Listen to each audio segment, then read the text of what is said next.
एक रंग था जो सिर्फ आसमान पर नहीं बल्कि दिलों पर गिरता था। एक खुशी थी जो सिर्फ चेहरों पर नजर नहीं आती थी बल्कि वो खुशी पूरे शहर को नचा देती थी। और फिर एक ऐसा दिन आया, वही रंग वही खुशी जिंदगी का जश्न नहीं रही बल्कि मौत का सबब बन गई। जी हाँ, बसंत पाकिस्तान का सबसे रंगीन और सबसे ज्यादा याद किए जाने वाला फेस्टिवल। लेकिन आज जब भी बसंत का नाम आता है तो एक मुस्कुराहट नहीं बल्कि एक सवाल पैदा होता है। एक सवाल जो कि सालों से आसमान में लटक रहा है। बसंत फेस्टिवल था या फिर हमने उसे खुद एक किलर बना दिया? तो दोस्तों, आज इतने सालों के बाद दोबारा पाकिस्तान के अंदर बसंत मनाई जाएगी। इस बात से हम सब बखूबी वाकिफ हैं क्योंकि इसका धूम हर तरफ मची हुई है। लेकिन दोस्तों, आखिर क्या वजह थी कि बसंत इतने सालों तक पाकिस्तान के अंदर बंद रही? और ऐसी ही कुछ और डिटेल्स अबाउट बसंत हम इस वीडियो में जानेंगे। दोस्तों, बसंत सिर्फ पतंग उड़ाने का नाम नहीं था। बसंत महसूस की जाती थी, बसंत जी जाती थी। और ये वो दिन होता था जब लाहौर सिर्फ एक शहर नहीं रहता था बल्कि एक महफिल बन जाता था। सुबह सवेरे ही छतों पर हरकत होना शुरू हो जाती थी, रिश्तेदार छतों पर इकट्ठे होना शुरू हो जाते थे और हर छत ऐसे जैसे किसी कहानी का एक हिस्सा बन जाती थी। म्यूजिक हवा के साथ घूमता था, कभी ढोल की आवाज और कभी पुराने गीत और कभी सिर्फ लोगों के हंसने की आवाजें। और आसमान तो जैसे कन्वेस बन जाता था। हर पतंग एक रंग, हर रंग एक ख्वाब, जैसे किसी प्रिंटर ने पूरे शहर के अंदर रंग बिखेर दिया हो। और दोस्तों, बसंत का मतलब सिर्फ कंपटीशन नहीं था बल्कि कनेक्शन था। कनेक्शन लोगों के दरमियान, कनेक्शन यादों के साथ और कनेक्शन जिंदगी के साथ। बसंत का मतलब है रिश्ते जो रोजमर्रा में भूल जाते हैं, मुस्कुराहटें जो सिर्फ एक दिन के लिए ही सही वापिस आ जाती थी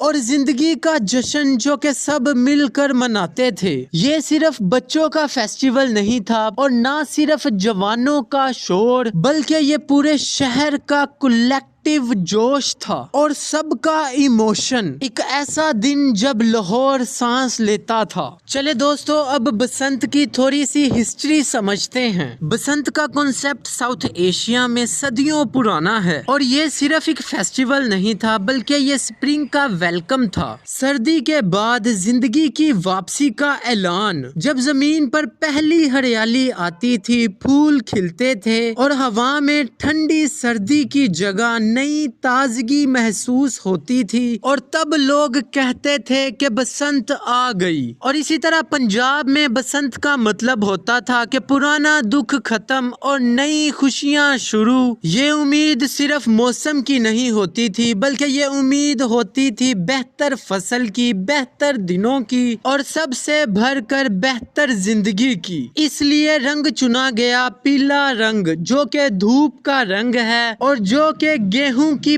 पकती फसल का रंग है और जो खुशी का रंग है। ब्रिटिश एरा के अंदर भी लाहौर में बसंत पूरी शान से मनाई जाती थी। दूसरे रूलर्स आए लेकिन बसंत रुक नहीं सकी। पोस्ट इंडिपेंडेंस पाकिस्तान के अंदर बसंत सिर्फ फेस्टिवल नहीं रही बल्कि ये कल्चरल आइडेंटिटी बन गई। हर साल लाहौर दुनिया का काइट कैपिटल बन जाता था। टूरिस्ट आते थे, कैमरास चलते थे और शहर जिंदा हो जाता था। होटल्स फुल हो जाते थे, फूड स्ट्रीट्स महकती थी, म्यूजिक बजता था और इकोनॉमी मूव करती थी और हजारों लोगों का रोजगार सिर्फ बसंत से जुड़ा होता था। पतंगे बनाने वाले, डोर तैयार करने वाले, फूड वेंडर्स, म्यूजिशियंस, सब के लिए बसंत जिंदगी थी। लेकिन हर कहानी के अंदर एक मोड़ होता है और बसंत की कहानी के अंदर भी एक डार्क टर्न आने वाला था। पतंग वही थी, लोग वही थे, आसमान वही था, लेकिन एक चीज बदल चुकी थी, डोर। कभी जो सिर्फ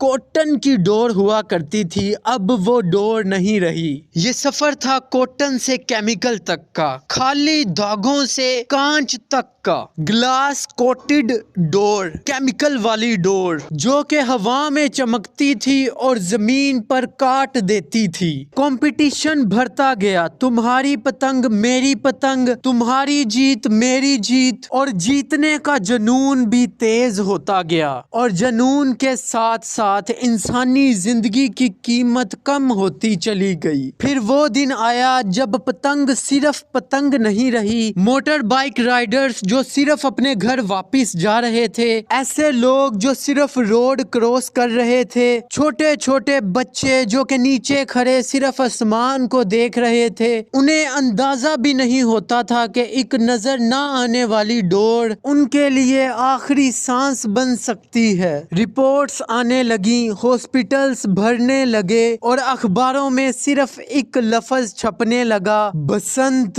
एक्सीडेंट। पतंग तो हवा में होती थी लेकिन मौत जमीन पर चल रही होती थी। और सबसे खतरनाक बात ये कि ये एक्सीडेंट्स नहीं थे बल्कि ये रिजल्ट्स थे, जुनून का रिजल्ट, लालच का रिजल्ट और एक खुशी का हद से ज्यादा खींच लेने का। यहीं से बसंत का रंग धीरे धीरे लाल होने लग गया। 2004, 2005 लाहौर न्यूज चैनल पर सिर्फ एक ही बात बार बार घूम रही थी, केमिकल डोर ने एक और जान ले ली। कभी किसी की गर्दन पल भर में कट गई, कभी कोई बाइक पर घर वापस जा रहा था और अगले ही लम्हे सड़क पर सिर्फ खून रह गया। और ये कहानी सिर्फ आम लोगों की नहीं थी बल्कि पुलिस ऑफिसर्स जो ड्यूटी पर थे, ट्रैफिक कंट्रोल कर रहे थे, शहर को सेफ रखने की कोशिश में थे, लेकिन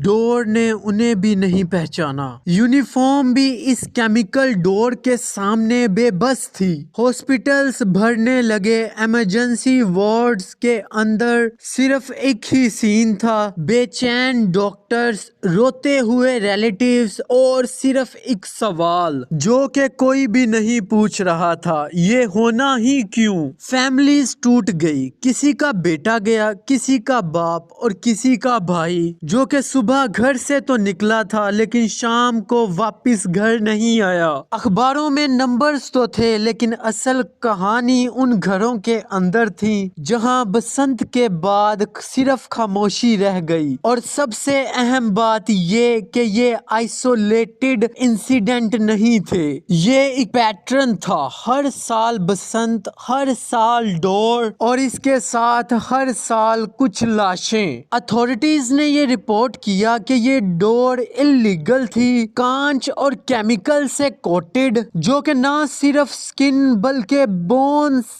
तक को काट सकती थी। यानी ये एक्सीडेंट नहीं था, ये कोई सरप्राइज नहीं था, ये सब पहले से प्रिडिक्टेबल था। और यही सबसे दर्दनाक बात सामने आती है, ये एक्सीडेंट्स नहीं थे, ये अवॉइडेबल डेथ्स थी। अगर डोर कंट्रोल होती, अगर जुनून कंट्रोल होता और अगर सेलिब्रेशन की एक हद होती। बसंत रंगों का जश्न था लेकिन उन सालों में रंग खून का हो गया। और पाकिस्तान को पहली दफा ये सोचना पड़ा, क्या कोई फेस्टिवल इंसानी जान से ज्यादा कीमती हो सकता है। जैसे जैसे लाशें भरती गईं, वैसे वैसे अवाम का सब्र टूटने लग गया। सड़कों पर गुस्सा था, टीवी स्क्रीन्स पर बहस थी और हर तरफ एक ही आवाज थी, किसी को जिम्मेदारी लेनी होगी। कोर्ट्स इन्वॉल्व हुए, हाई कोर्ट में पिटीशन फाइल हुई। पेरेंट्स ने पूछा कि हमारे बच्चों का कसूर क्या था। लॉयर्स ने कहा कि केमिकल डोर इलीगल है लेकिन फिर भी बिक रही है। जजेस ने एक ही सवाल उठाया, कि अगर कानून मौजूद है तो इन पर अनफोर्स क्यों नहीं हो रहा। सिस्टम की हर लेयर पर क्रैक नजर आने लग गए। Manufacturing illegal, selling open, enforcement weak और अकाउंटेबिलिटी जीरो। गवर्नमेंट के पास ऑप्शंस कम होती जा रही थी। हर बसंत के साथ प्रेशर बढ़ता जा रहा था और फिर डिसीजन आ गया, बसंत पर ban, complete ban, no kites, no डोर, नो रूफ टॉप सेलिब्रेशंस। इसका रीजन एक ही था, पब्लिक सेफ्टी। स्टेट का कहना था कि जब तक हम जान नहीं बचा सकते हम जश्न अलाउ नहीं कर सकते, और टेक्निकली ये बात गलत नहीं थी। लेकिन यहीं से एक नया सवाल पैदा होता है, एक बहुत ही गहरा सवाल। क्या फेस्टिवल को मार देना इसका सलूशन था, या फिर प्रॉब्लम फेस्टिवल नहीं था? प्रॉब्लम था वीक अनफोर्समेंट, करप्शन, इलीगल मार्केट और वो सिस्टम जो हर साल वार्निंग के बावजूद सोया रहा। क्या हमने केमिकल डोर को बैन किया, या हमने सिर्फ अपनी बसंत को कुर्बान कर दिया? ये फैसला सिर्फ बसंत का फैसला नहीं था, ये फैसला हमारी प्योरिटीज का था। Safety versus culture, control versus celebration. और यहीं से कहानी अपना सबसे सेंसिटिव मोड़ लेती है। क्या बसंत कभी वापस आ सकती है, और अगर हाँ तो किस शर्त पर? सोचो, एक सिंपल सा सवाल, इंडिया में कितने ज्यादा फेस्टिवल्स होते हैं? अहमदाबाद में हजारों चाहते, लाखों पतंगे, सेलिब्रेशन हर तरफ। और इसके साथ अफगानिस्तान में भी पतंगे उड़ाई जाती हैं और ब्राजील में भी। लेकिन वहाँ ऐसी हेडलाइंस नहीं होती, वहाँ हॉस्पिटल्स बसंत वाले दिन इमरजेंसी मोड में नहीं जाते। तो फिर पाकिस्तान में क्यों? क्या हमारी पतंगे अलग थीं, या फिर हमारा आसमान अलग है, या क्या मसला फेस्टिवल का था ही नहीं? इसका जवाब असल में बहुत सिंपल है, रूल्स, एनफोर्समेंट, रिस्पॉन्सिबिलिटी। इंडिया में ग्लास कोटेड डोर पर सख्त बैन है, मैन्युफैक्चरिंग से लेकर सेलिंग तक मॉनिटरिंग होती है, वायलेशन पर heavy fines, arrest, no compromise. वहाँ कंपटीशन भी होते हैं लेकिन कंट्रोल के साथ। और यहाँ इलीगल डोर खुलेआम बिकती है। यहाँ रिपोर्ट्स तो आती रही लेकिन फाइल्स दबती रही। यहाँ लोग मरते रहे और हम कहते रहे कि अगले साल देखेंगे। बसंत कभी किलर नहीं थी, बल्कि किलर बनी इलीगल बिजनेस जो कि लाशों पर प्रॉफिट कमाता रहा, और करप्शन जो कि कानून को अंधा बना देती है, और सबसे बड़ी चीज हम सब की कलेक्टिव लापरवाही। हमने जीत को जिंदगी से ज्यादा इम्पोर्टेंट बना लिया,